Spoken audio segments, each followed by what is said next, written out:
Hello friends, നമ്മുടെ പുതിയ വീഡിയോയിലേക്ക് എല്ലാവർക്കും സ്വാഗതം. നമുക്ക് ഇന്നൊരു പായസം ഉണ്ടാക്കിയാലോ?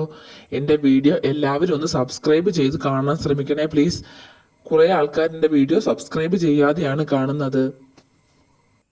ഇനി നമുക്ക് നമ്മുടെ വീഡിയോയിലേക്ക് പോകാം. നമ്മൾ ഇന്ന് ഉണ്ടാക്കുന്ന അടപ്രഥമനാണ്. അതിനാവശ്യമായിട്ടുള്ള തേങ്ങ പൊട്ടിച്ചെടുക്കുക ആദ്യം, എന്നിട്ട് അതൊന്ന് നന്നായിട്ട് ചിരണ്ടി എടുക്കാവുന്നതാണേ. ഇനി നമുക്കത് മിക്സിയുടെ ജാറിൽ ആവശ്യത്തിന് വെള്ളം ചേർത്ത് ഒന്ന് അടിച്ചെടുക്കാവേ. നമുക്കിത് ഒന്നാം പാലും രണ്ടാം പാലും അങ്ങനെ ആയിട്ട് എടുക്കേണ്ടതാണേ. ഇതിപ്പോൾ ഒന്നാം പാലിൻ്റെയാണ് ഈ കാണിക്കുന്നത്, പിഴിഞ്ഞെടുക്കുന്നത്. നന്നായിട്ട് അതൊന്ന് പിഴിഞ്ഞെടുക്കുകയാണ് ഞാനത്. ഇതിപ്പോൾ ഒന്നാം പാലെടുത്ത അതേ സെയിം പ്രോസസ്സിൽ തന്നെ രണ്ടാം പാൽ എടുക്കണം. ഇനി നമുക്ക് അടയൊന്ന് തിളപ്പിച്ചെടുക്കണം ആദ്യം. തിളച്ച വെള്ളത്തിലേക്ക് അട ഇട്ട് ഊറ്റുകയാണ് ചെയ്യുന്നത്. ഇനി നമുക്ക് പായസത്തിലേക്ക് ആവശ്യമായിട്ടുള്ള ശർക്കര ഒന്ന് ഉരുക്കിയെടുക്കണം.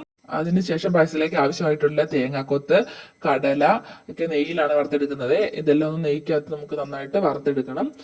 കാഷ്യൂനട്ട്, കിസ്മിസ്, ഇതൊക്കെ നമുക്ക് വറുക്കേണ്ട സാധനങ്ങളാണ്. അട തണുത്ത വെള്ളത്തിൽ കഴുകി ഊറ്റുന്ന വീഡിയോ എടുക്കാൻ വിട്ടുപോയി, എല്ലാവരും ക്ഷമിക്കണം. അത് വീണ്ടും ഞാൻ തിളച്ച വെള്ളത്തിൽ വേവിക്കാൻ വെച്ചിരിക്കുകയാണ്. ഇത് ശർക്കര പാനി റെഡി ആയിട്ടുണ്ട് നമുക്ക് ആവശ്യത്തിന്. ഇനി വെള്ളമെല്ലാം പറ്റി നന്നായിട്ട് വന്നിട്ടുണ്ട്. അതിലേക്ക് നമുക്ക് ശർക്കര പാനി ഒഴിക്കണം. ഇനി ശർക്കര പാനി നന്നായിട്ട് വറ്റി വരുന്നത് വരെ ഇളകിക്കൊണ്ടിരിക്കണം. നമുക്കിപ്പോൾ പായസത്തിലേക്ക് ആവശ്യമായിട്ടുള്ള സാധനങ്ങളൊക്കെ ഒന്ന് വറുത്തെടുക്കാം. ആദ്യമായിട്ട് നമുക്ക് കടല വറുത്തെടുക്കാം. ഒരു ഗോൾഡൻ കളർ ആകുന്നിടം വരെ ഒന്ന് മൂപ്പിച്ച് വറുത്തെടുക്കാവേ. തേങ്ങാക്കൊത്ത് വറുത്തെടുക്കാം നമുക്ക്. അതിനുശേഷം ആ നെയ്യ് തന്നെ കാഷ്യൂനട്ട് വറുത്തെടുക്കാവേ. എല്ലാം ഓരോ ഗോൾഡൻ കളർ ആകുമ്പോഴത്തേനും കോരിയെടുക്കാം. ഇത് ഞങ്ങളുടെ സ്റ്റൈലിലുള്ള ഒരു അടപ്രഥമനാണ്. പലരും പല രീതിയിലായിരിക്കും വെക്കുന്നത്. എന്തെങ്കിലുമൊക്കെ തെറ്റ് കാണും, എല്ലാവരും ക്ഷമിക്കണം. അതിലേക്ക് നമുക്ക് മുന്തിരി ഇടാം. ഉണക്കമുന്തിരിയും കൂടെ വറുത്തു. നമ്മുടെ ശർക്കര പാനി നന്നായിട്ട് പറ്റി വന്നിരിക്കുകയാണ്. അതിലേക്ക് രണ്ടാം പാല് ചേർക്കുകയാണ്. ഇനി രണ്ടാം പാല് നന്നായിട്ട് പറ്റി കുറുകി വരണം. ഇത് പറ്റിക്കൊണ്ടിരിക്കുകയാണ്. ഇപ്പം നമ്മളത് കുറുകിക്കൊണ്ടിരിക്കുകയാണ്.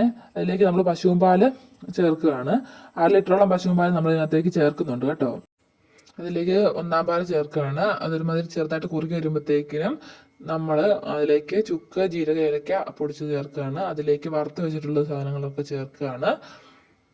നമ്മളിനി പാത്രത്തിലേക്ക് മാറ്റുകയാണ്. കുറുകി വന്നപ്പോഴത്തേനും പാത്രത്തിലേക്ക് ഞങ്ങൾ മാറ്റി. അതിലേക്ക് കുറച്ച് നെയ്യ് മുകളിൽ ഒഴിച്ചു കൊടുക്കുകയാണ്. പിന്നെ നമ്മൾ ഗ്ലാസ്സിലേക്ക് മാറ്റുകയാണ്. എല്ലാവരും ഇതൊന്ന് വീട്ടിൽ ട്രൈ ചെയ്ത് നോക്കണം. ഞങ്ങളുടെ സ്റ്റൈല് വീഡിയോ ഇഷ്ടപ്പെട്ടാൽ ലൈക്ക് ചെയ്യണം, സബ്സ്ക്രൈബ് ചെയ്യണം, കമൻറ്റ് ചെയ്യണം.